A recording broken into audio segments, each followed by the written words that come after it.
काँग्रेस नेत्या रश्मी बर्वे यांचं अनुसूचित जातीचं वैधता प्रमाणपत्र जात पडताळणी समितीने रद्द केल्यामुळे त्यांना लोकसभा निवडणूक लढता आली नव्हती। त्यांच्या जागेवर त्यांचे पती लोकसभा निवडणूक लढवत होते।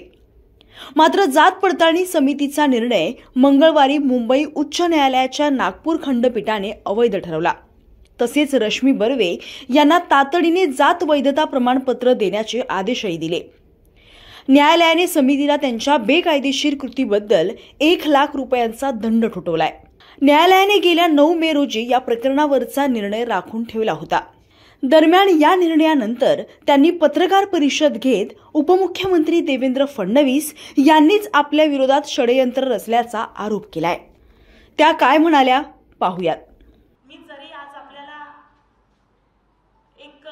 मी तुमच्या समोर बोलत असेल तरी जो मनावर आघात होतो तो आघात आपण शब्दामध्ये सांगू शकत नाही। जेव्हा माझा फॉर्म कट केला तेव्हा मला माझा फॉर्म का कट केला याचं मला दुःख नव्हतं।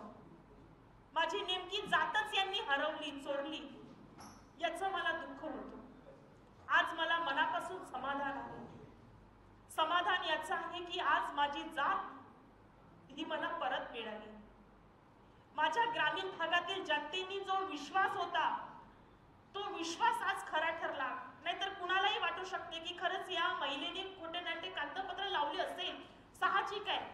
पण आज हा विश्वास फार महत्वाचा आहे।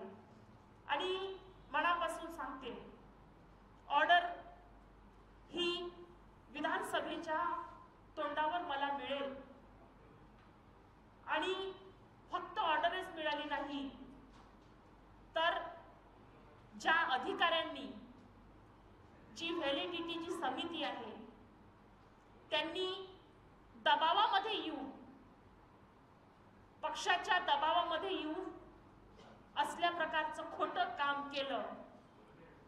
न्यायदेवतेने त्यांना धडा शिकवण्यासाठी त्यांना 1 लाख रुपयाचा दंड सुद्धा ठोठावण्यात आलेला आहे। हा दंड फक्त त्या अधिकाऱ्यांनाच ठोठावण्यात नाही आला तर चुकीचं काम जर केलं तर सत्ता कुणाची असो शेवटी सत्य सामोरं येतं आणि या सत्याच्या समोर कुठलाही नेता असो किंवा कुणाची बड्या नेत्यांची सत्ता असो काहीही कामाची नसते, हे स्पष्ट झालेलं आहे। सूडबुद्धीच्या आघाताने एका महिलेवर अशा पद्धतीने एक षडयंत्र रचून माझी व्हॅलिडिटी ही रद्द करण्यात आली। भारतीय जनता पक्षाचे मोठे नेते स्वतःला देवाभाऊ म्हणून स्वतःला म्हणून घेतात। आज आपल्या निमित्ताने मला सांगायचंय त्यांना की फक्त तोंडाने देवाभाऊ म्हणूनच नव्हे तर प्रत्यक्षामध्ये कृतीमधूनही करून दाखवावं लागतं। आणि आज ते त्यांनी कुठल्या प्रकारचा एक निरागसपणा त्यांनी जो दाखवला याला कुठेतरी एक लज्जा यायला पाहिजे।